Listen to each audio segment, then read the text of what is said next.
So, currently there's a ton of reviews about season 3 of this show, and everyone seems to be, covering it. Probably a good time to finally go ahead and review the first 2 seasons of The Bear, right? That's probably a good thing to do. All right, let's go ahead. Intro. Woo!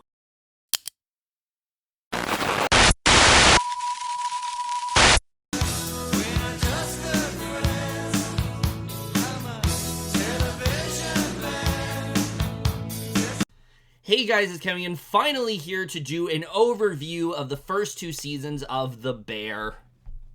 And this show, it takes place in Chicago. We are focusing on this character, Carmy. He is this young chef who has been very much renowned. He is someone who's seen as one of the greatest chefs out there, and he has to go from this very fine dining establishment to now run his family's sandwich shop after the death of his brother, and it's kind of seeing him reconciling with that, trying to do what he can to, move past that, but also see if he can acclimate to this environment and how everyone else around him reacts. So, look, The Bear.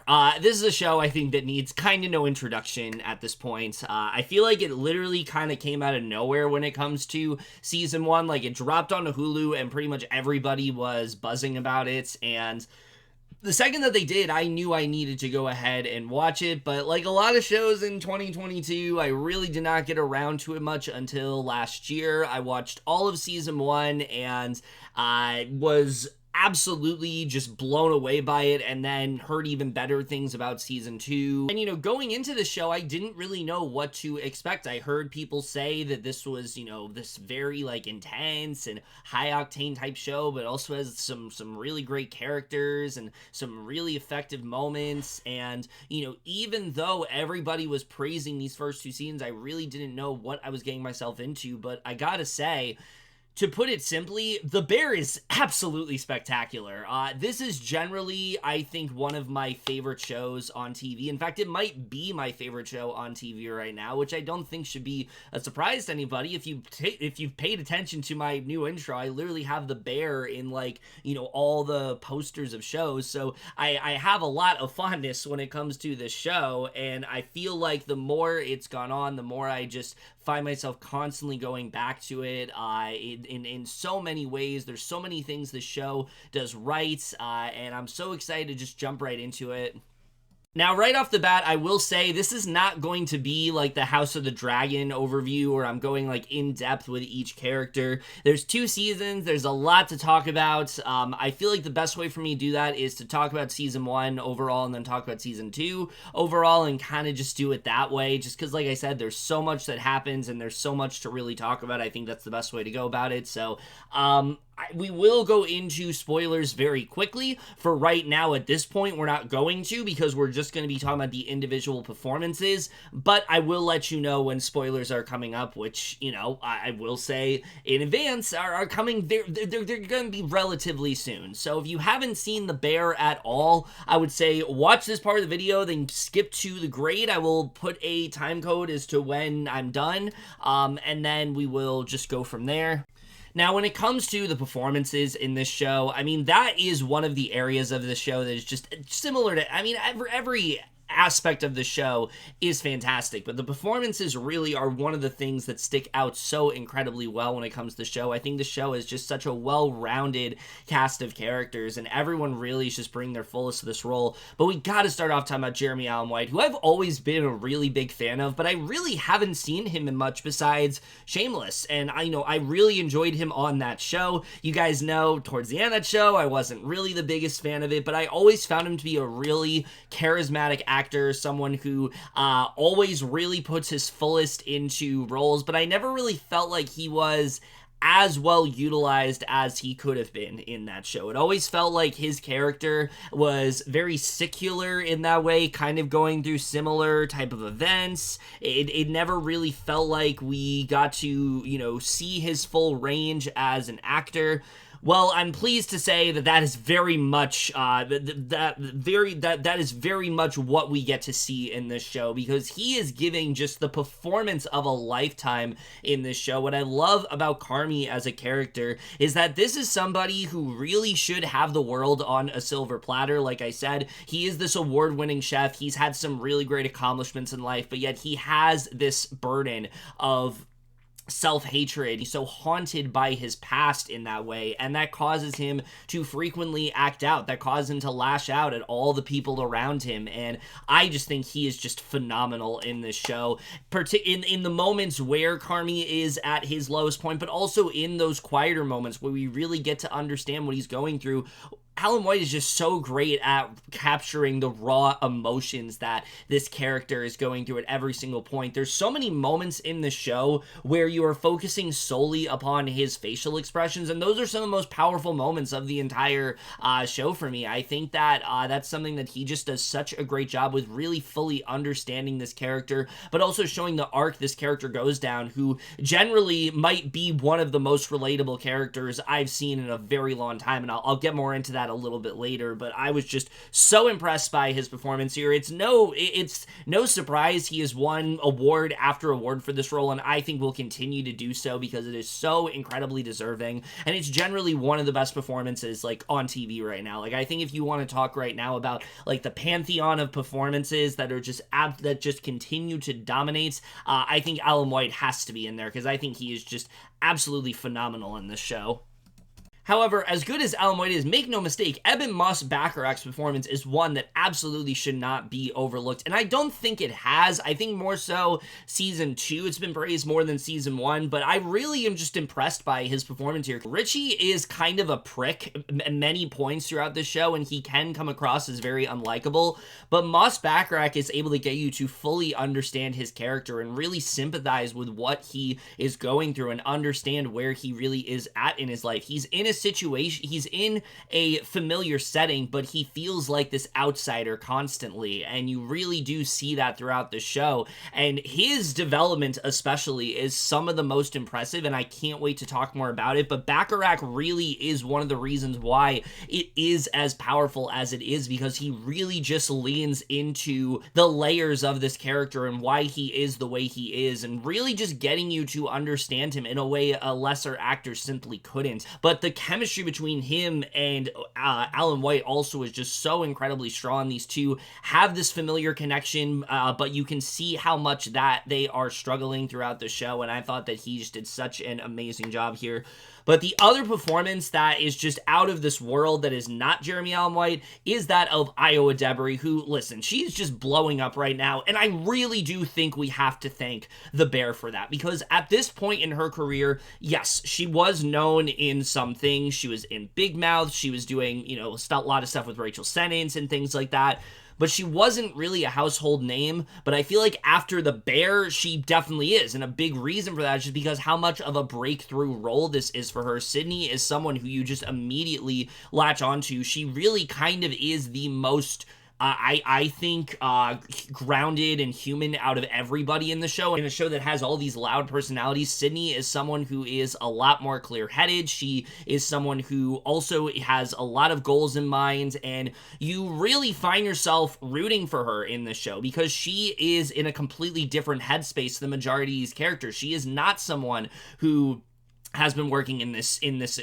sandwich place all her life. She is not someone who is this world-renowned chef, but she absolutely has the tools to get there, and you really see that throughout the show, but you also see how much this experience is affecting her, what this does for her as a character. I just really found myself latching on her throughout this entire show, but the relation between Carmy and Sydney also is just such an integral part of the show, and I think the chemistry between her and Jeremy Allen White is just some of the best I have honestly ever seen. The bond that these two really do form is just so tangible. It just feels so infectious to watch, and you really find yourself latching onto both of these characters. It kind of feels like, and people have said this before, Sydney really is the yin to Carmi's yang in that way. You really understand the codependency that these two, you really understand the partnership that these two end up having and how they're able to kind of bring out the best in each other, and I really just love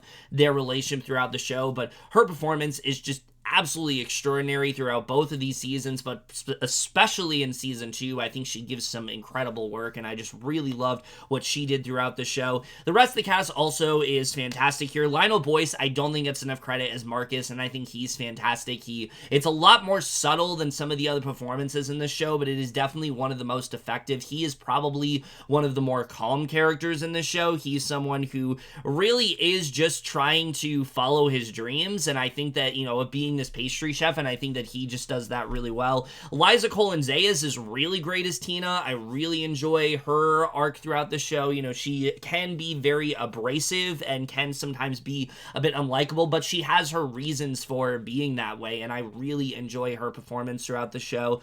Then the only other performance I really do want to highlight, though, because truly this is the performance that I do not think enough people talk about, is Abby Elliott, who plays Natalie, or Sugar, who is Carmi's sister, and is just incredible in this show. The first season, I'll talk about her in a little bit, but she is very much the window into Carmi's grief and kind of, the character that understands him the most and is able to pull him out of that void that he's in. And then season 2, she really does kind of become like the heart of this series. She is absolutely the most level-headed of all the characters in the show, but she also is very much a peacemaker in that way. But she herself also is going through a lot, and I really enjoy her performance in this show. I think she is very fun to watch. She adds some really nice comedic relief when it's there, but I think she also does a great job of really grounding a lot of these characters, and I just really enjoy her performance here. All the performances here are absolutely incredible. I don't think there's a single actor here that isn't giving it their all, whether it's even some of the smaller performances like Oliver Platt as Uncle Jimmy, or you have someone like, say, Matty Matheson as Falk, who is just so incredibly fun to watch throughout the show. I think everyone is just really giving it their all. Everyone is on their A game, and this is easily one of the most impressive ensembles out of any show on the air right now. Okay, so now we're going to go a bit more in depth when it comes to both of these seasons. So this is your spoiler warning. If you haven't seen The Bear, I absolutely implore you to watch it. It is truly one of the best out there right now, and I just cannot help but praise it enough. So we're going to go ahead and talk about season 1.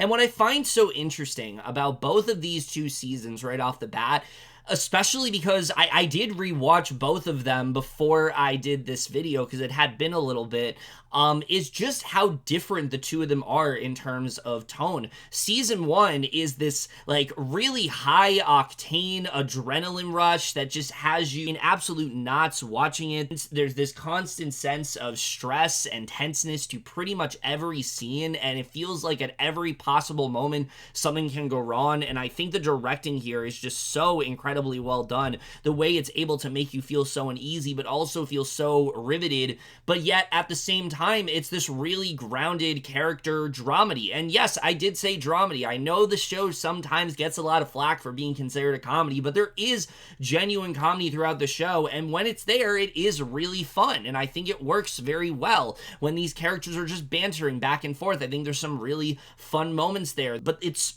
really those smaller character moments that's really what draws you so much to this show. And I think that's something that Cristopher Storer, who directs the majority of episodes, not every episode, but the majority of episodes he does end up directing. When it's not him, it's Joanna Callow directing it this season. I think the both of them just do such a great job in establishing the tone of the show right off the bat. But what really drew me into this show, aside from the aesthetics of it all, which is just some of the best atmosphere of any show out there. Take episode 1, for example, the way you're immediately thrust into the situation of the constant pushing and pulling of everybody in that environment, of all these characters and the dysfunction between them. I think they just do such a great job of setting that up. What really pulls you in are those characters and all the different arcs that they are going through, and they're just some of the most compelling of any show that I've really ever seen.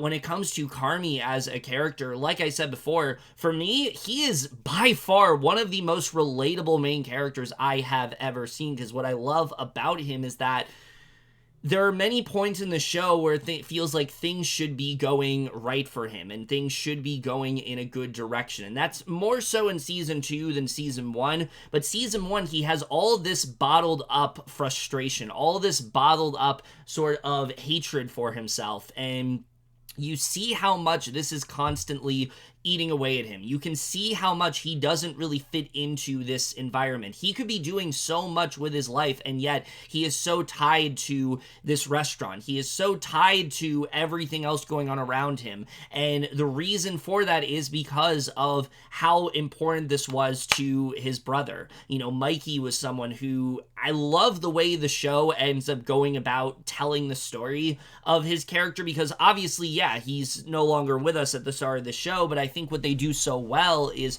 throughout this first season gradually give you pieces of why Mikey's so important to Carmy. And a lot of that is because of the fact that he wanted this relationship with his brother. He cared a lot about his approval, and he feels like he is betraying him if he doesn't end up staying within this restaurant. And I think that's something they do such a great job with when it comes to Carmy's character. But what's even more impressive to me is how much they set up in this season and how much of it really does end up paying off by the end. From the beginning, when it comes to like the tomato sauce cans, for example, that is a genius idea. The idea that he has these cans of tomatoes, and he has this opportunity to open it up, but kind of brushes it off, and you don't really know why. What is that really all about? Why is he so willing to just not open those cans? What's even in there? And the way they're able to build that intrigue up throughout the season. Or, for example, us finding out him working at this one restaurant in New York and having this straight up abusive and just really, this really unpleasant manager who just made him feel like absolute shit and told him he was nothing and was saying all these terrible things to him. And you can see how much these things have stuck with him, and you really understand why Carmy is the way that he is, because he has so little faith in himself. Despite the fact that he is claimed to be this amazing chef, he doesn't see himself as that. He feels so much pressure around that because of the fact that everybody feels that he is so well renowned in that way, and he constantly feels like he himself has to prove that to people. But you can also see how much he is also in his own head, and I find that so incredibly relatable. There's so many moments where, I feel like, things are going well, but then you're always waiting for that other shoe to drop, and I think that's something that Carmy, as a character, he really is kind of put through the ringer this season, and you really do see that throughout this entire thing. He is trying to do what he can to fit into this environment, but he doesn't have the relationships with these characters yet, and so as a result, the camaraderie he really is seeking just isn't really there. But you see as the show goes on,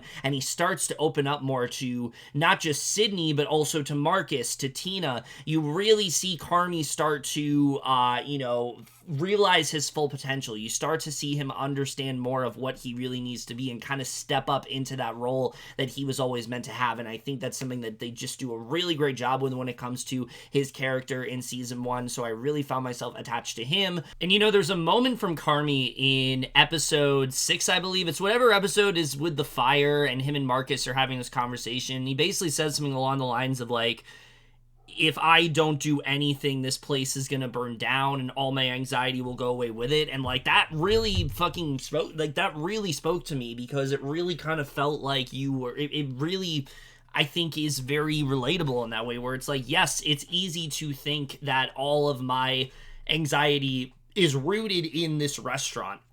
That's the reason I'm so uneasy. That's the reason I'm so tense. But in reality, there's so much more going on beneath the surface, and that's really what Carmy's arc is all about this season. It's him needing to understand what just the full extent of what he's really dealing with and fully come to terms with it. How he's trying to live up to his brother's success, how he's trying to deal with this abusive chef from New York and things like that. There's so many things that he is going through this season. You see him constantly repress that, and rather than try to confront it, he instead just lashes out at people and just continues to make things worse on himself. And we see that not just throughout this season, but throughout the course of the show overall.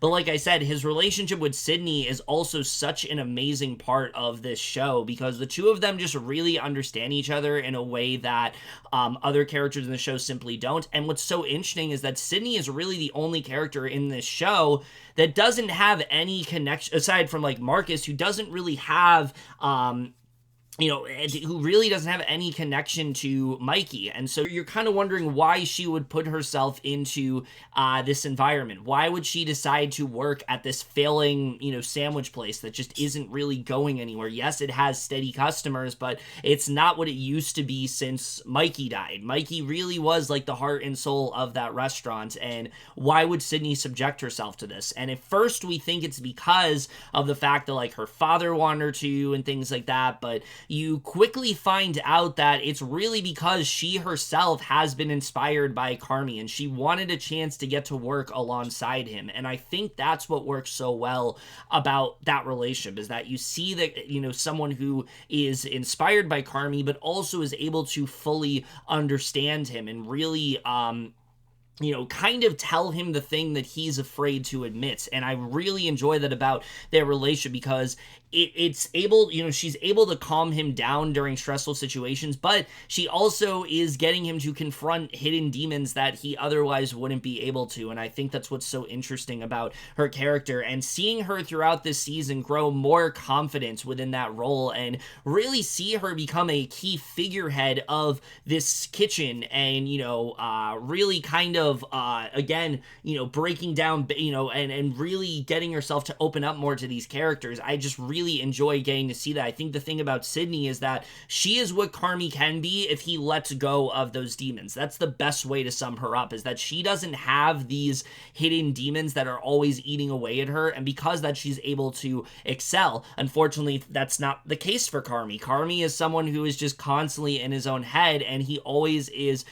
pushing himself and lashing out at others as a result, and we see that so much throughout this first season. And so she has this great relationship with Carmy, but he also isn't able to fully appreciate her and understand just how much of an asset she is to his life, because he himself wants to be seen as this hero. He wants to be seen as the person that is holding everything together, and he can't really come to the idea that she also is someone that he really does need, and he doesn't really realize that until the end of the season. So I think that already is a very interesting dynamic. But what's even more interesting for Sydney is how much adversity she overcomes within this season. I forgot just how much hostility was within the kitchen for her, whether it's with Tina, who this season, completely different character than she ends up being in the rest of the show, but at first she just absolutely despises Sydney. She wants nothing to do with her. She doesn't understand why she's in this kitchen. She's self-sabotaging things for her, making sure that ovens are left on and things like that to just make this a living hell for her.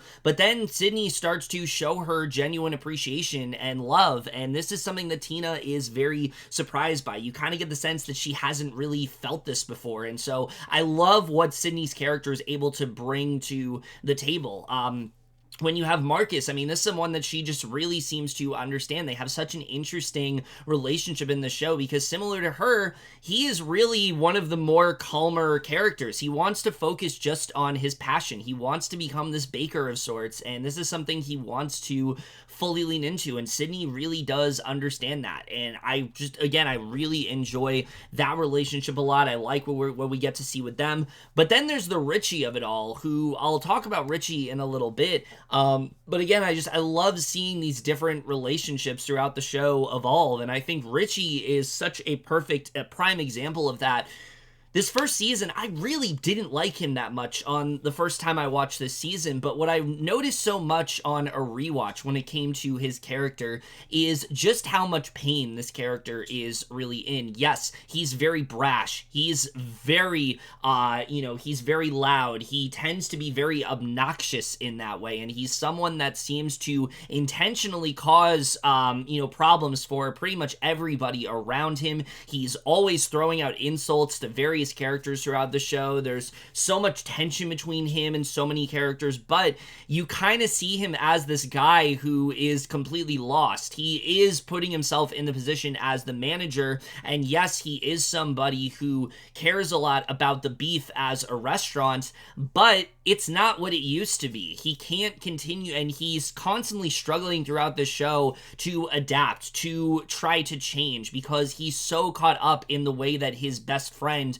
Mikey used to do things. That is what he is so fixated on, is that, well, this is not the way that Mikey would have wanted to be, and so therefore it's bad. Sydney's risotto dish is a perfect example of this. This is something that she wants to implement to the restaurant, and he is very much against, because that's not something that was on the menu initially. When it comes to Carmy, you can see him constantly taking his anger out on him, but by the end of the season, really generally learning to appreciate him and understand why he's so important in his life. He really is the only connection he has left to that family. He's never really felt like, he has this, his family of his own has been the Berzados, has been that connection, and now with Mikey gone, Carmy really is all he has left. And so I think what they do so well with Richie is, yes, he comes off as very unlikable this season, but there's a reason why he is that way, and that's really the case when it comes to all these characters, and I think that's something they just do such a great job with here. So they set up these little conflicts early on throughout the season of understanding all this tension between them, and the way it all ends up igniting in that one episode, which, oh my god, the penultimate episode of season 1 review. Honestly, that is an episode that could just be viewed in isolation of just how to perfectly encapsulate tension and atmosphere throughout a show. And like I said, I think the way the show establishes atmosphere early on is really good, but it really is this episode that just shows how much of a masterclass this show is in building tension. Everything feels so incredibly palpable, and we really watch every character after everything that's happened this season get pushed to their absolute breaking point. Every character is just really broken down in such a devastating manner, whether it's, like I said, this this tension between Richie and Sydney, and seeing how that finally comes to a head with her accidentally stabbing him, and Carmy yelling at her for turning on the to-go machine without consulting anybody, and all these orders being thrown out in rapid succession, and no one being able to do anything about it, because you can't possibly get that done in like 10 minutes, but knowing that that's something that is prepared, and that's something that's a problem. Whether you have Marcus, who is so distracted by him being this baker of sorts that he doesn't even realize the escalating chaos that's going on. He doesn't realize how frantic everybody is, and as a result, Carmy, when he's trying to show Carmy this pastry, he doesn't end up appreciating it, and so he feels dejected by the end of the episode. When it comes to Tina, how much she is struggling. All of these characters are really just in the worst possible headspace in this episode, and you see how much that is hurting everyone and how they aren't able to pull off what they're supposed to, and it all leading to Carmy just walking out and destroying the to-go machine, and the whole thing just being this whole opening just being an absolute disaster.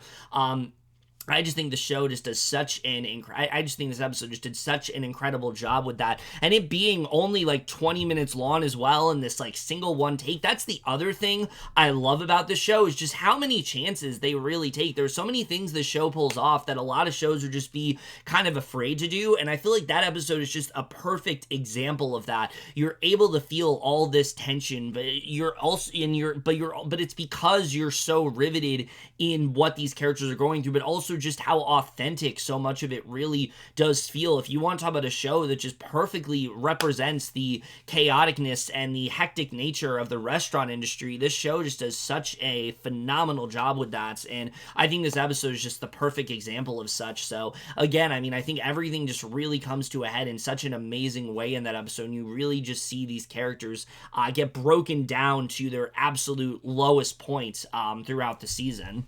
And the thing I love so much about this episode in particular is that there were, so many incidents that already happened in the previous episodes, whether it's episode 2 where they have to get this caulk and they end up getting the wrong one, episode 5 where there's this fire that breaks out and it seems like it's going to destroy the restaurant and it ends up not doing so, whether it's the reviews that they've been getting, whether it's the way everybody can't get on the same page. I mean, you really just see how much everybody is struggling within this season, and when things finally are coming to a head and they're about to open, nobody is in the right headspace. Nothing is the way that it should be, and that's why everything ends up being this absolute disaster as a whole.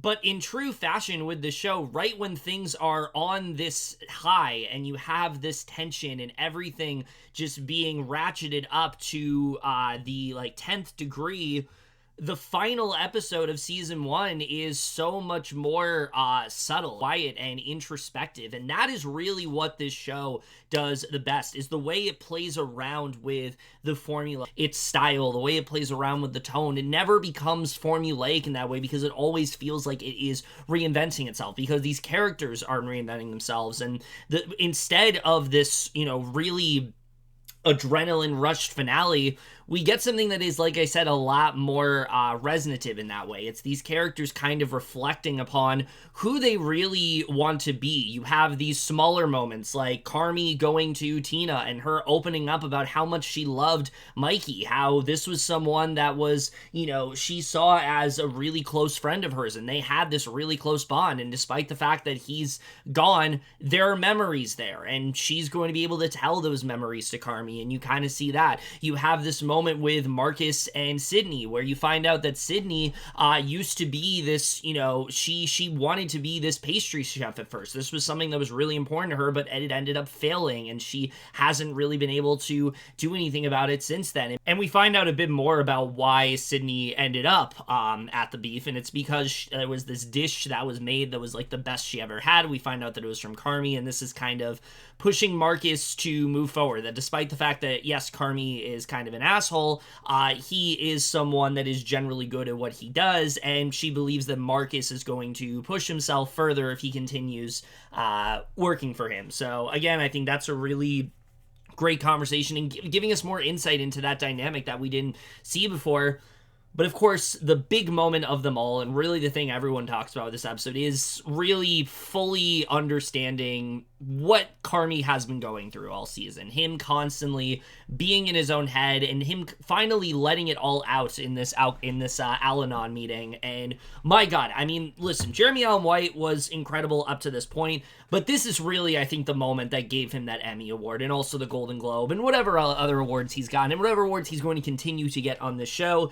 This is why I think this is literally one of the best performances in anything right now, because he really just kind of lets it all out, and where we find out that he was someone that really, when it came to Mikey, this was someone that he looked up to. Mikey was someone who, as we've seen throughout the show, was so magnetic. Everyone felt so drawn to him. He was the life of the party in every situation. He was so great with people. Nobody could have ever understood what he was truly going through, and all of these characters are kind of trying to reconcile with that. They never understood the pain that he was in. They didn't realize that he was on these painkillers and that he was this severe, and it was, a really bad addiction for him, and it eventually drove him to suicide. None of them were aware of that, and Carmy is really kind of trying to process that, because he always saw his brother as his best friend, similar to how a lot of these characters did, and now realizing what happened to his brother, it's making him rethink a lot of things, but also kind of focusing on the idea that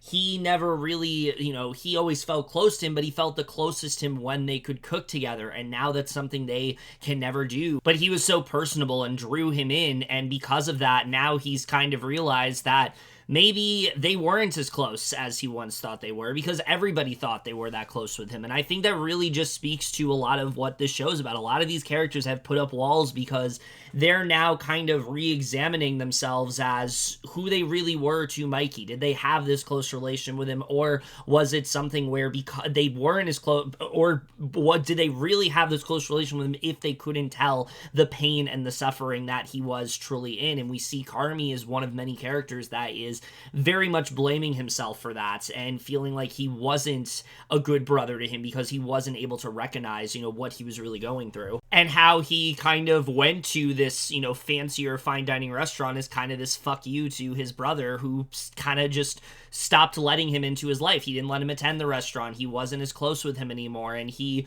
nearly destroyed himself because of that. And that's why he's constantly self-reflecting on these moments, because it did nearly kill him. And so when he got this opportunity now to be a part of the beef, he saw this as everybody there was his competition. That's why he's been at odds with Sydney all season, because he's seen her as his competition and not really seen her as an equal. And again, just the way this is such a rewarding moment, but also gets us to fully understand all that Carmy has been feeling. It's why this show is as impressive as it is, because they really were careful with letting out certain details and now getting us to just understand the full extent of the pain that he's really in and how much he is regretful for just how he's kind of shut everybody out of his life, and the one person that he wanted to make amends with the most, he's never going to get to do that. And you can just see how much that is just completely ate away at him in a way that he hasn't been able to fully express until this moment. So, I mean, yeah, you can understand why that moment has been so critically acclaimed. And it really is like one of those moments that I think, again, similar to the, one take episode, really just in isolation gets you to understand the true power of the show, but then fully understanding the context makes it that much more of an incredible moment. And then him coming to the realization that the only reason he wanted to even be at this restaurant wasn't really for himself. It was for his brother and his family and how much it meant to all of them, and kind of diving deeper into a lot of Carmy's insecurities about how he wasn't this popular kid and he didn't really have a lot of friends and girlfriends and things like that. There's so much that is so well handled in this, and I love that it is this like uninterrupted 7-minute monologue. I think this was a necessary scene to really just see Carmy just kind of let loose and finally break down those barriers that he's had this entire season. Even it's to a bunch of people that don't know him at all, he's finally able to fully externalize it, and it's just really great to see. You really understand the pain that Carmy's been in all season, but also what he hasn't been able to express to anybody, even to Sydney, who, like I said, he has this close relationship with. He has not been able to fully express it, and now he finally is letting it all out, and it's just such a rewarding moment in that way. And I think that moment alone just makes this such a powerful finale, but it's everything else inside of that makes it that much better. Richie, for example, really just starting to recognize that he's not the greatest person, and he needs to start kind of letting Mikey go in that way. There's things that he's done this season because he hasn't wanted to accept the fact that his best friend is no longer around, and him admitting to Carmy that, yeah, he's all he has. And it's just a really great moment to see, and it's great to see Richie kind of move into a much better place and seemingly on the path to become a much better person. We kind of see that by the end of this, and then Tina also just realizing that she needs to just blend in with the rest of the chefs. She doesn't need to be as entitled as she's been. She doesn't need to constantly prove herself and act like she's better and things like that. She doesn't have to always be right in that way. And I like the fact that she hangs up that apron and now is just settling for the regular blue one, and it seems like she's so much happier as a result. There's so much that gets resolved in this finale, but I think what's most surprising of it all is how hopeful this finale ends up being. Whether it's Carmy actually opening the spaghetti recipe, not shoving and not trying to shut it out because it just reminds him of the pain. It just reminds him of his family and he doesn't want anything to do with that. But no, now he's willing to make that spaghetti. Now he's willing to open, these cans of tomatoes, which we'll get into in a little bit. He's willing to apologize to Sydney and things like that. He's opening up more to certain characters. It's just, there's so much growth within this finale, and it really kind of heads us into the direction of what season 2 is going to be. And there's so much growth and progress for all of these characters, and that's really what a great show ends up doing, creating this atmosphere throughout the first season, only to have things end in, like I said, this much more sort of blissful sort of nature, where it seems like maybe these characters are gonna be okay, where we have Carmy, he finally opens up Mikey's letter, which basically just tells him to let it rip, which is what he always told him as a kid, and so that really gets him, but then realizing that the family recipe's there, and then the discovery that he hid all of this money within these tomato cans, and he's gonna use this money as a way to open a whole new restaurant, because the beef, it's not going well, and it's not something that he really wants anymore. In order to let his brother go, he needs to let the beef go, and the only way to do that is to open something that is far different, and that's exactly what happens. Him and Sydney are going in business together, it seems, and it's just a really great note to end this season on. Again, this is what a great season 1 does. It establishes the main conflict and then wraps it up by the end, to the point where I have heard people say that they could have ended the show on this episode. And yes, they definitely could, but I don't think it should have. Like, I think for sure this episode does a great job of closing out a lot of what was going on in season 1, but also setting up some really interesting arcs for the rest of the show, which I think, if we didn't get it in this season, I think would have been a big missed opportunity. So yes, while I do think there's a lot that they close out right in this finale, there's also so much they leave open that I think it would have been a missed opportunity if we didn't get a second season. So I'm really happy that, despite the fact this was a really satisfying end to the first season of the show, it wasn't the overall end. So again, there's so much that this first season does so incredibly well. The character work, the relationships between everybody, the way they slowly iron out details, the mood and aesthetics are just incredible here. Also, the presentation of food throughout this entire show is amazing. But like, my God, they really just do such a great job of presenting this authentic environment. All the conversations feel so raw, and it feels like you just get lost in these characters as a result. The only thing that brings season 1 down for me, especially on a rewatch, is Natalie, who I will say right up front, I love Natalie as a character. I think Abby Elliott, like I said, is fantastic in the show, very overlooked in terms of her performance. But in this first season, there's not really a lot for her to do. We kind of get into the idea that she herself is also struggling with Mikey's death, but she's handling it much differently than everyone else. She is far more calm. She's far more reserved in her demeanor. And as a result, you don't really see her fully process that. You kind of see her as this, she kind of is like this anchor into Carmy's head. Like, she is the one that is getting him to kind of get things back on track, stop hiding from his grief and things like that, open up to her about stuff.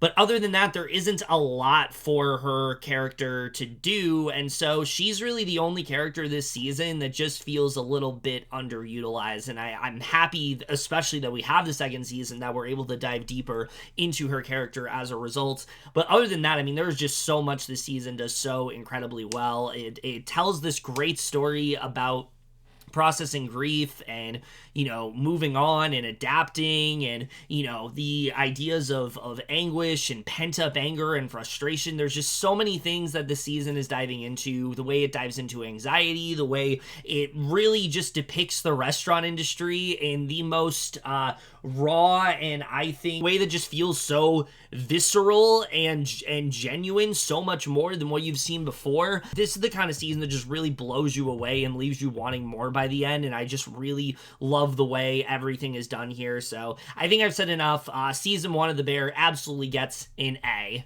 Now, that being said, as much as I enjoy season 1 of this show and think that on its own it's a really strong season of television, the real reason I think this is the best show on TV and what really I think gives it that title is the second season, which is easily one of the best seasons of television I have seen in a very long time. I mean, you want to talk about a season that just is so incredibly rewarding, but also has you so riveted and has so many unpredictable and, shocking moments throughout, and really just has you in absolute awe the entire time. Look no further than season 2 of the show, which on a rewatch, it definitely did play differently than I expected. I think when we think about The Bear, like I said, we think of it being this anxiety-ridden, intense show, but the thing I kind of forgot is that in season 2, things are a lot better for the majority of these characters. This really is like the season of progress for everybody. You have,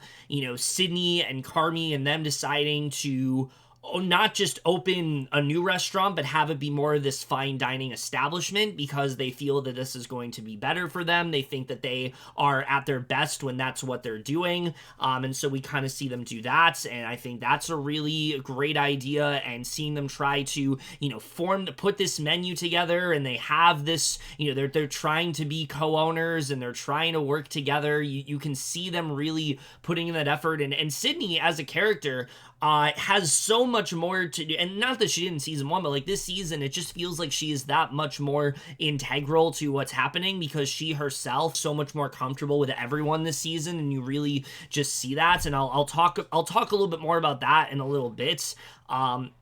But I think that plot line especially just does such a great job of setting up what this show is going to be, them trying to create this new restaurant and not completely just like forgetting about the old, but welcoming the new. That's what this season is really all about. It's about accepting change and trying to, trying to discover yourself, outside of what you already know. I think that's so much of what season 2 is really all about, and that really is the case for so many of these characters. And so that's like really the inciting incident for this season is, can they put together this restaurant? They wanted it first to be within 6 months, but then basically they decide that that's going to be too long. They want to put it together as soon as possible because this is something that is really important to them, and they think that they are at their best when they're kind of working under pressure. And so you immediately are worried because how things can get when these characters are at their, most stressful level. Are they really going to be able to pull this off? And so that's already compelling. But then you have all these interesting side stories going on. Like for Sydney, for example, her having this really interesting conflict with her dad, where he is kind of disapproving of her opening this restaurant. He doesn't see it as sustainable. He thinks that this is kind of a dead-end job. He doesn't really think this is going to work out for her. Getting a little more insight into what happened to her mother, that she died of lupus, and she hasn't really disclosed this to anybody. And I think that's a really good arc for Sydney. It gets us to understand her a bit more as a character. We really understand just how ambitious she is and the passion that she has for this, and how she is trying to do what she can to live out her dreams and maybe have a more fulfilling life than her mom did. We don't really know what ended up happening exactly to her mother, but we know that she presumably died when she was a lot younger than Sydney, and so you kind of get the idea that she wants to do all of this now so she can feel fulfilled, whenever she does, so she can feel fulfilled with her life and feel like she's completed as much as she possibly could. And I think that's a really great arc for her character. You have Marcus, who really is trying to come more into his own, but also I think learns how to balance a more stressful working environment. You have that episode where he goes to Copenhagen and he comes back kind of a changed man, ready for a challenge, ready to work under pressure. He is not feeling nearly as distracted. He's a lot more focused this season, but he also is still going to put passion into, the baking, and I think that's a really great arc for his character overall, and feeling like a much more full-fledged part of the group, and I think that works out really well. The same goes for Natalie this season, who plays a far more integral role in season 2, and that's really why I noticed in season 1 she wasn't in it as much, because season 2, she is very much one of the main characters this season. Sydney brings her on as project manager, and turns out to be definitely the right move, because Natalie really is the one that's able to calm everybody down. She's the one that's able to get everybody to have a clear head, clear up any disputes, do whatever she can to be that level-headed sort of member that they needed, and Sydney's aware of this, and that's why it's so great that Sydney is this business partner to Carmy, because she's able to say the thing that nobody else really wants to, and as a result, you can see the characters are able to move forward and progress as a result. Tina this season also is a lot different. She's much more willing to embrace, newer coworkers. She's much more willing to embrace the role that she kind of detested in season 1. She didn't want that role at all, and now she's much more willing to embrace that, and we really see her do that throughout this season. We see a lot more scenes of her, like when she's in the karaoke bar, for example, or her bonding with Sydney. She becomes this sous chef, and her being willing to accept that role is just really great to see. However, easily the best part of this season for me, aside from amongst a bevy of other things, I think the strongest part of this entire season has to be the character of Richie, who is just pushed in such a interesting direction this season, who, with him finally being able to accept Mikey's death, now he's kind of in this period of reinvention. He wants to figure out what his purpose is, and they do a great job throughout this season of hinting at that, of him trying to discover more about himself. He's trying to become a better person. He's trying to become a lot less hostile to people. He is trying to not snap at people as much, but he still is getting into spats with people. Him and Natalie are not on a great page, to the point where when she finds out she's pregnant, she doesn't even want him to know because she is worried how he's going to react. He's still not always getting along very well with Carmi. There's still a lot of tension going on. But how all of that is resolved through him going to this, basically the fanciest, the most successful restaurant in town, and him seeing how they operate, and not just how well staffed they are and how professional they are, but also seeing the dedication they have for their guests, to the point where they put so much effort into that. And the personal touches is something that you can see really opens up Richie's eyes. This is something that he hasn't really embraced before. But now he really comes out a changed man, also because of the fact that he realizes that Carmi does see potential in him. Carmi signed him up for this because he wanted him to push himself. He believed in him, and he was hoping that he would get something out of it, and he does. And just that whole arc of Richie going from someone who is so unsure of what his role is, and that you can see how much that is bothering him, to someone who is far more willing to embrace this newer role. He's wearing suits now. He's far calmer. He's willing to, help. He's willing to help out when he needs to. He's willing to step up as this manager of sorts. It's just really great to see, and it really puts him in this direction of becoming a character that can be very grating to easily maybe the best character on this entire show. I mean, the arc that he goes through this season is absolutely extraordinary, and, everyone's talking about Forks and how incredible of an episode that is, but really, I mean, when you watch that episode, it really does feel like this satisfying moment, this satisfying end for Richie's character. Even smaller things like him not wanting to see Taylor Swift with his daughter, to not just buying her a ticket, but also buying his ex-wife a ticket, and then happily singing along in the car. Just little touches like that. It just really shows how great, smaller moments can be when you have such a well-defined character. And that's exactly what they did with Richie this season. They took him in such a great direction, and I love all the work they end up doing with that character overall. And there's so much they do well with him throughout this season. But the thing that impresses me even more in season 2 is how much more we expand upon things from what we got in season 1, particularly when it comes to Carmi this season. There is so much more expansion into what is really ailing at him, what is really bothering him. We know, obviously, he felt this pressure from Mikey, that he wanted to, he wanted to best him, he kind of wanted to get back at him, and he never was able to fully reconcile with that. And we see this season a lot more of what he really has been dealing with all his life. Whether it's smaller things like us really getting to understand him, adjusting to this role where now he isn't the main figure, he's working with Sydney, and you see that that is kind of an issue for him, because a lot of the time she is the one that is stepping up. And you go back to his monologue in season 1 where he talks about how he sees the people that are, new, that he is kind of, being his apprentice, essentially, and he kind of frowns upon them. He wants to make himself look better. He wants to, prove to them that he is more successful, and you see him still kind of struggle with that this season. Despite the fact these two are in a better place this season, you do still see the fact that he is struggling with that. But there are two elements this season that really push his character in an interesting direction, and both of them, I think, are really crucial for this character, and they really are necessary to show is Carmy going to be able to fully move on? Is he going to be able to, put aside his demons? And the first of which comes into Claire, who I will say right now, I've seen a lot of hate for this character online. I've seen a lot of people say that she is easily the worst part of this season. I just don't get it. I really just don't get it. I mean, one, Molly Gordon is so good in this role. She does such a great job of playing a character that is so well off and adjusted, and someone who you can see has made the best of her life and is in this place where she's never really forgotten the love that she has for Carmy. She's always really liked him. She's always, wanted to be that support system for him. But the thing I've heard people say is that, well, that's really all she is. And I think that's kind of the point. Yes, maybe you can say that Claire's a plot device, but I think the whole point is that we are looking at her through Carmy's perspective and seeing how well-adjusted she is, and seeing that this is someone that, she's there for him when he's going through shit. She's the one that's saying, don't even apologize. She's very patient with him as a character.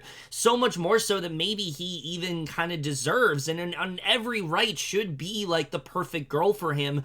But I think the whole point is that he's not there yet. He's not ready to be in a committed relationship because he is not in a place where he's ready to, put aside his own inner demons. He can't overlook them. And you can see throughout the season how much he is juggling on being in a relationship, which he doesn't even know if it is actually a relationship. Some of this season, he's even struggling on whether or not to call her a girlfriend or just a friend that's a girl. Like, that's something he really is struggling with. And having to be in the restaurant. Is he able to balance both these things? We know that when he's in the restaurant, he feels like he's able to, put aside those demons. When he's in this relationship, it's almost like he has to kind of confront them. And so I've never really had an issue with Claire at all. I don't really think that, I think she works for the purpose that she's supposed to. Now, I will say, I do hope in season 3 they develop her a bit more. I think that there are avenues to take this character that we haven't seen. I don't know what exactly her role is going to be in season 3. I haven't seen it yet, but I'm hoping that they're able to flesh out her character a bit more and kind of get us to understand more about her overall and if she really is the right fit for Carmy. Because as of right now, I think no. I think the point is you're not supposed to want these two together because this is not what Carmy, this is not really the helping Carmy right now. I think this is hurting him because this is yet another thing he has to put effort into, and he's just not ready to do so yet. It's nothing against Claire, who I think is the right person on paper for him, but in his current state, she definitely is not. I don't think Carmy can handle a relationship right now, and I think that's something we're kind of seeing throughout this season. So yeah, I've never really had a problem with Claire as a result. I've just never really understood the hate that her character gets. I know there are people that really want Sydney and Carmy together. I honestly don't see it, to be honest with you. I think they work much better as just kind of like these platonic friends who understand each other in a way that other people don't. Yes, there's a line in the season where like Sydney talks about how she's jealous of Claire, but I think that's much more about Carmy, pulling away focus from the restaurant. I think that's more so her saying to him that, he's not really as committed as she thought he was going to be, and she doesn't really like that. I think that's more of what that's about. So again, I don't really understand the hate there. I know I'm going on a tangent here, but that is a big element for Carmy this season, is him kind of juggling with his feelings for Claire, this girl he's always liked, but never really knew if he was able to be in a relationship with, and now is trying to dive headfirst into that, and you can see why that is a struggle for him. But I think the other big revelation for Carmy comes in the form of what might just be, I think, the single best episode of this entire show in Fishes, which, yes, is a very aggressive and very unpleasant episode of television, and one that is definitely going to be hard for a lot of people to watch, because it really is like this Christmas dinner from hell, basically. You're watching all of the Berzados commiserate, but you see just how incredibly volatile and downright toxic that family really is, and all of them driving them to their absolute breaking points. And yes, I think it is very hard to watch, but I also love how much that episode throws you off, because you have the first 5 episodes of this season, which are relatively calm compared to what we got in season 1, and so you're kind of used to this more serene sort of, feeling for these characters and them kind of progressing in their own ways. Yes, you have some detours of sorts, but they still maintain this sense of calmness. They still maintain this positive sort of nature, but then you dive right head first into Fishes, and it hits you like a hurricane, because it is such a incredibly chaotic and at times horrifying episode. I've seen people liken this episode to a horror film, and I honestly don't think that is a bad way to sum it up, because it kind of is like the perfect example of this family that, by all intents and purposes, really just should not be together in any capacity, because they just bring out the absolute worst in each other. But there's so much this episode gives us, insight into. And when it comes to Carmy in particular, we really get a sense of his place within the family. You know, at this point in his life, he's way more of this outsider of sorts. He's gone away. You get the sense he's working at this restaurant. As a result, he really is kind of like disassociating. He's not really, with his family a lot. He is playing way more, like I said, of this observatory kind of role. And we really understand why he would ingratiate himself in this environment, because I think that's what he's most familiar with when it comes to his family and how much they're all at each other's throats. I think there's so much to take away from this. Like, for example, Sarah Paulson's character, Michelle, her being the only one to kind of recognize how he's feeling and wanting to take him away from this negative lifestyle and talk about how New York is terrible for him and how he needs to get away and he needs to come back to Chicago, and this is his only way he's going to be able to fully, he needs to get away from all of this, and that this is going to be his way to, fully overcome all of the demons that he's feeling. You kind of wonder if this is something else that is kind of eat away at him, if he's going to end up eventually going back to New York by the end of the show. You kind of wonder if that's something that's going to happen. I think that's a really interesting idea. Or him being the only one that really understands Donna, his mother, who, my God, Jamie Lee Curtis is amazing in this show, playing this absolutely unhinged woman who is trying to do everything she can to keep it together, but at every opportunity just ends up snapping at people. And it's because of, and you see how much her behavior mirrors that of Carmy. She always wants to be the one to step things up. She always wants to be the one in charge. She wants to be the one to set things right, but she's probably the worst person to do it. I mean, throughout this episode, with her furiously cooking and seeing how hard this is for her and how taxing this is, and how, she's constantly lashing out at Natalie, who's trying to do everything she possibly can to help her and calm her down, but she doesn't want anyone to acknowledge her she doesn't want anyone to acknowledge her struggles. She doesn't want people to acknowledge the fact that she might not be mentally well. She wants people to just, treat her like there's nothing wrong with her. And you really kind of see that throughout this episode, and how Carmy is the one that kind of sees her as, well, you're doing everything right. And, we all love you. We all appreciate you. I think a lot of Carmy's insecurities and a lot of his pent up anger, it does stem from his mother. And I think there's no better scene that really showcases that better than when Natalie calls her out at dinner and just asks her if she's okay, and she just ends up going on this whole rant. And that's very similar to Carmy, who, when people are asking him about his feelings when he's not doing well, ends up lashing out at them. You really understand so much more of why he has these tendencies to constantly isolate himself from people. We really do understand that, and it really makes you understand more about his character, and I think they do such a great job with that. When it comes to Mikey, I mean, you understand that he talks to Mikey about wanting to, go into this business with him and things like that, but Mikey isn't ready to do that at this point in his life, and you kind of understand why he is so willing to, why he has this, frustration with his brother now, because there's so many things he didn't notice at the time, and you kind of see that through this conversation. I think that gives you a really good understanding of Carmy, getting us into more of the idea of why Mikey was led down this dark path, with Lee being the person to, with Lee being the person to really call him out and talk about how much he is, not with them and not in a good place, and he's not nearly as personable as he once was, and things like that. He sees Mikey for who he was, does, and you see how much that terrifies him. And so just so many amazing performances in this episode too, whether it's John Bernthal, Bob Odenkirk, Sarah Paulson, the way that we're able to wrangle up all these different actors.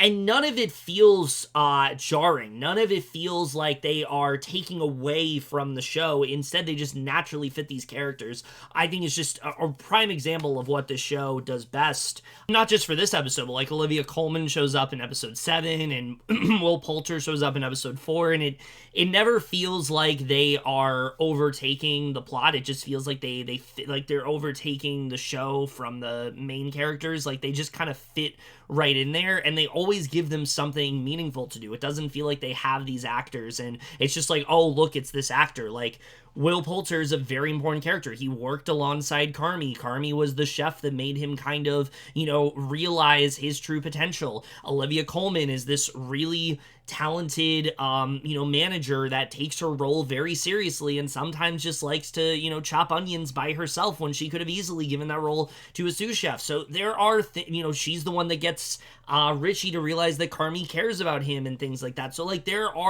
is, reasons for these characters to be here, and it's not.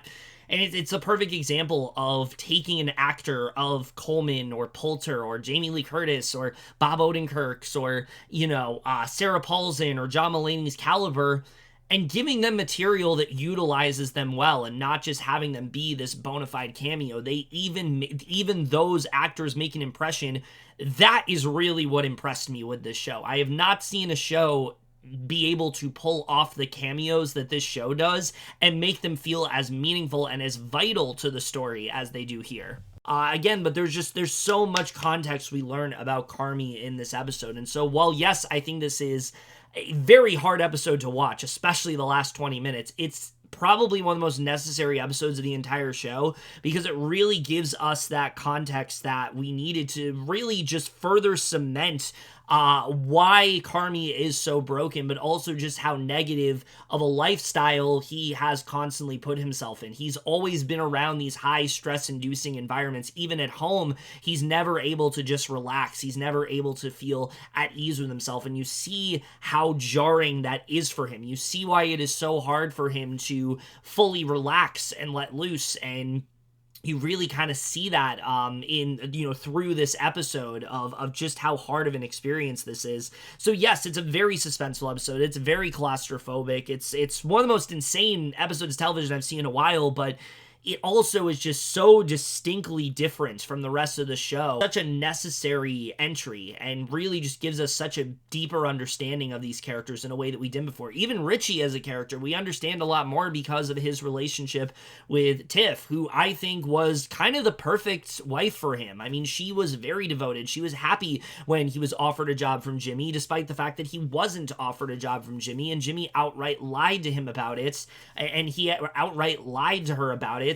You can see why their relationship crumbled, because Richie always wanted to feel like he was going somewhere, and that really makes Fishes that much more satisfying of an episode because we know how much he has been struggling to find meaning. Now he finally has. And so there's just so much this episode does so incredibly well that connects so many things together, but also gets us to understand gives us a window into these characters that we just haven't really seen before. And I think that's what the best episodes of television can really do. And that's why for me, Fishes is probably the best episode of this entire show. But then that really does lead toward the finale of this season, where you kind of realize most of these characters' arcs are kind of resolved by the end. The only characters left that really have a lot going on are Carmy, Sydney, and Natalie. You have Richie, who, like I said, really has kind of found his inner peace. He's found his niche. He's wearing suits now. He's apologizing to people. He's able to work under pressure. You have Marcus, who is really kind of,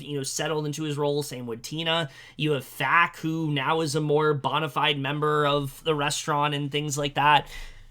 And so what I think they do so well in this finale is make you kind of feel like Carmy, when is that other shoe going to drop? When are things going to go sour for these characters? And there's a moment where it seems like things are going to, and what they brilliantly do here is they frame the first couple minutes, 20 or so minutes of this episode, almost like it's another like the penultimate episode of season 1, where everything is on edge. It seems like everything could possibly go wrong for this restaurant, but the difference is Sydney and Richie are far more clear-headed this time around, and they're able to work together and actually rally everyone and actually make the first night a lot more successful as a result. And you're really able to see that's really when you see that progress on full display. We've already seen many moments of that, like Richie apologizing to Natalie, for example, and, Sydney settling into her role and, giving the proper, and really kind of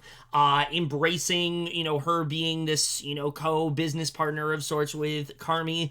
But we really get to see the full extent of what that progress means for these characters, and I think we really kind of see that in full force here, and that's something I really just enjoyed watching within this finale. But then the two big things there's actually a couple big things to talk about in this finale. When it comes to Donna, this is the only other time we see her in the season, with her being invited to the opening, but being so afraid to enter the restaurant because she's so worried that if she does, she's going to mess it up. She's going to make this a terrible night for her kids, and so she can't even face them in person. And so I think that's a really interesting thread to explore in season 3 is she going to be able to reconcile things with Natalie? It seems like Natalie is the one that she is feeling the most guilty towards. She feels like Natalie will not look her in the eye. She doesn't feel like they can have a good relationship. So are they going to be able to move past that? And then with Carmy, like I said, you really see those parallels on full display of Donna walking away from, entering the restaurant, with Carmy being locked inside the fridge and being able to fully just let out and not having anyone to really help calm him down but himself. And we see him kind of the worst he's ever been in this moment, where he is just fully blaming himself for everything, feeling like the restaurant is going to shit without him, and that he hasn't stepped up, and that he hasn't been focused enough. And there are key moments in this episode where you can really see the progress within characters. No better moment showcases this than with Richie, where he is actually trying to help Carmy and trying to get him to realize how much he loves him and how much he cares for him. I think he was even going to probably thank him for letting him, stay at that restaurant and things like that. But Carmy is just so has this self-loathing attitude that he is just not willing to listen to any positivity from Richie, and he starts insulting his family and his kids, and you can see that that's going to be a really tough relationship to mend. But then when it comes to Claire and him saying to who he thinks is Tina that he feels that his relationship is a burden and it's inconveniencing him and it's distancing himself from the restaurant, and her seeing that and just seeing how hurt she is, because moments ago she sent him this voice message where she was going, days ago she sent him this voicemail where she was talking about how committed she wanted to be in this relationship and how much she cared for him, and really seeing that this is something good for him. This is something that he should be working on. And again, Jeremy Allen White is amazing in that scene where he is just so distraught over the fact that he basically just let this really good relationship go. Is there going to be any way to repair that? That is something that we're going to have to explore in season 3, and I think this season ends on the perfect note in that way. When it comes to Marcus, with him fully embracing his role and then dodging all these calls from his mom's doctor, I don't see that going too well. I don't think his mom is going to make it. That's my prediction. I think that's probably what that means. You don't get that many calls from a doctor unless something happened, and so I assume that he's going to find out very shortly that that is what went down. And so, again, there's so many highs and lows within this finale, with all these characters achieving success, with Sydney's father finally appreciating her role, finally actually praising her for being being a part of this restaurant and successfully opening it and feeling like this is her thing. I mean, just such a great culmination there, with him talking early on about how this isn't the thing, and then him saying that it is. Just such a satisfying moment overall. And you have all these characters have this triumph, but all of that triumph, all of that success happens without Carmy. And so you can really see where he is at by the end of this season, where now he is feeling so insignificant. He is feeling like he can't get out of his own head. All of his worst demons are, bottling up inside of him. And I don't know if he's going to be able to get a hold of all this. Is he going to be able to, fully confront all this in the way he did in season 1?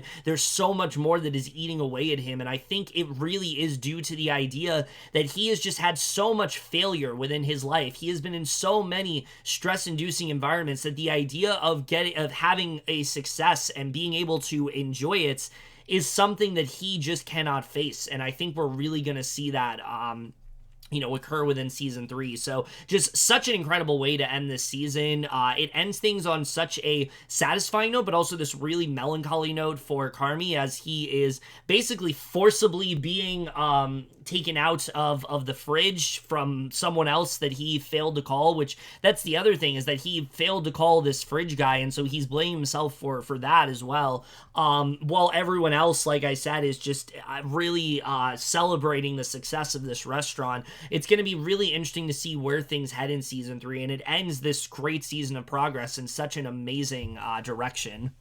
So just a couple other general things I want to hit on before we get into my overall thoughts on this season overall.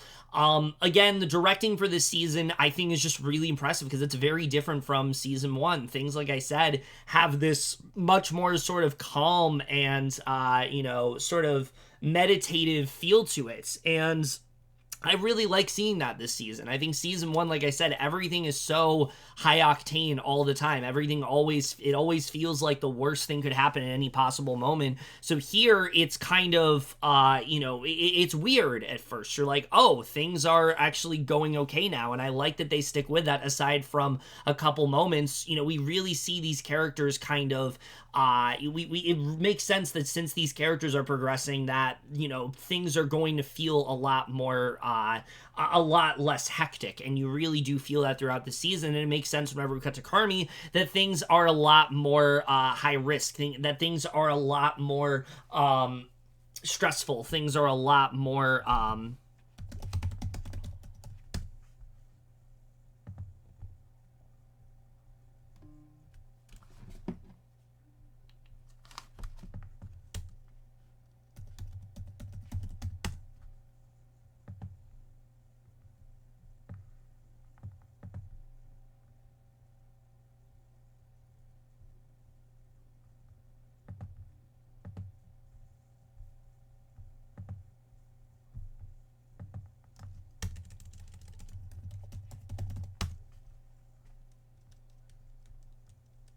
that things feel a lot more uneasy in that way. You have this much more sort of anxiety-ridden nature. When he has that panic attack in episode 9, for example, again, just the show is so well directed and there's so much thought put into something as simple as the tone, and I think that really is what makes this show so special. But again, it's those quieter moments between those characters this season that really just makes this show so special and makes it such a utter delight to watch, especially seeing character like Richie, someone who, like I said, was just so obnoxious and harassing so many characters throughout last season.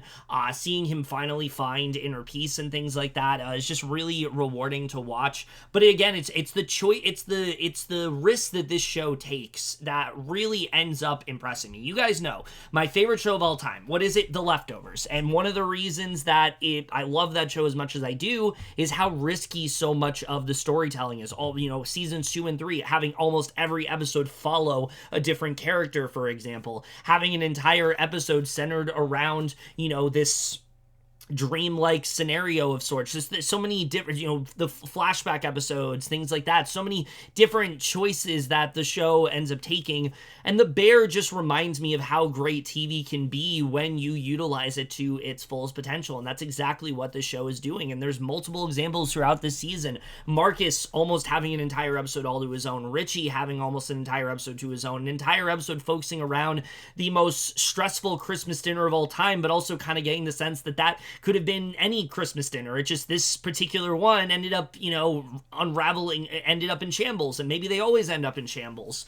The episode that focuses on, the episode that focuses mostly on Sydney, the finale, like I said, having, deceiving you into thinking it's going to be something much more intense than it actually ends up being. There's just so many risks that this season ends up taking, and every single one of them really does end up paying off. And I think that really is just due to, again, the direction and the vision that Cristopher Storer has throughout this entire show. It's just so incredibly well done, and you really do understand the story that he is trying to tell here, and I think they do just such a great job with that. I already praised the cinematography. I don't really need to praise it again, but this season, I think there's even more incredible shots to marvel at. Going back to fishes, for example, I love the sort of dichotomy between that and the other episodes where, you usually have this beautiful food preparation, whereas in fishes, you have Donna literally prepping bread with her hands. You have all these timers going off constantly, and every single one, and throughout, even in the backgrounds, in the background of the show, you can hear the timer go off. I think just, again, the craft of this show is just absolutely masterful. The sound design also is just phenomenal here. You really feel the mood and aesthetic so well. You really feel the just stressful and chaotic nature throughout the show, but then contrasting that with how much more calmer things are this season. The mood, the sound design also really plays a part into that. The cinematography, like I said, is just absolutely wonderful. The score also is fantastic throughout the season. I really love the score throughout the show, and the editing. I mean, most of these episodes are only like 30 minutes long, but this is exactly how you utilize 30 minutes of television to your fullest advantage. This is why people get upset with like Disney Plus shows when they're only 30 minutes, because there are ways to use those 30 minutes, and this show knows how to do that, but they also know when they need to be a bit longer. Fishes being the longest episode of the show, and yet it never feeling like it drags on. Everything just feels so well paced. Everything feels like it has a meaning to it, and I think they just do such a great job when it comes to that. Ultimately, The Bear Season 2 is just the perfect example, the prime example of what a show can be when it is working at its highest potential. It takes what works in Season 1 and expands upon it. It puts these characters in such interesting directions that has me very intrigued to see where they're going to go in Season 3. It deceives you into thinking it's going to be something a lot more chaotic, but it has a far more positive and calming nature to it, contrasting that with Carmi's constant anxiety and paranoia that he feels throughout the show, and how much that is eating away at him, and how those two things are at odds with each other, but yet blend so well perfectly. It's just so well handled in that way. Cristopher Storer is just such a wonderful talent. I can't wait to see what he ends up doing in the rest of the show. I'm also going to make a bold prediction right now. I think Season 4 is going to be the last season of this show. They announced Season 3 and 4 at the same time. A lot of the time when that happens, it means that they are, readying the end of the show, and I feel like that is what's going to happen, that Season 4 will be the end of this show overall, but we will just have to see. Either way, I'm just really happy that they did get a Season 2. I know people said that it could have ended after Season 1, but just seeing the journeys they took these characters throughout the second season, and the way things ended up going, and the stories they ended up telling, and the way they expanded upon certain things, I'm just really happy that this season exists, because it truly is one of the most extraordinary seasons of television that I have seen in a very long time, that I'm going to keep going back to for a while, of just the perfect season of television, how you're able to tell a story and get characters from point A to point B in such a satisfying manner, but also have these episodes you can watch in isolation. You could watch Fishes on its own. You might miss some of the context, you might miss some of the more impactful moments, but you really still have this really satisfying story from beginning to end. I think Forks is a great example of that too. Yes, you lose some of Richie's development, but you fully understand where his character is at the beginning of the episode and where he is at the end, and I think they just do such a great job with that. I think when you come to me right now and say, what's a season of television that absolutely succeeds to its fullest potential,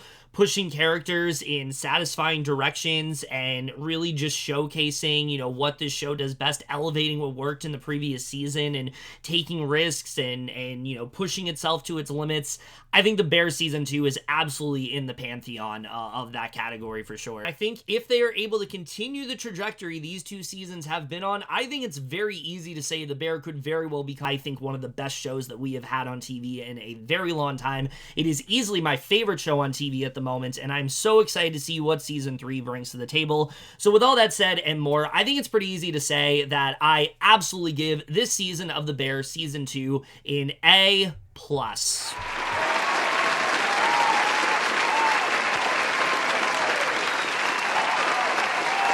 I know I didn't do like a TV ranking last year, but I will say if I were, this would have absolutely been my number one. I cannot encourage you guys enough if you have not seen this show. It is of the highest recommendation.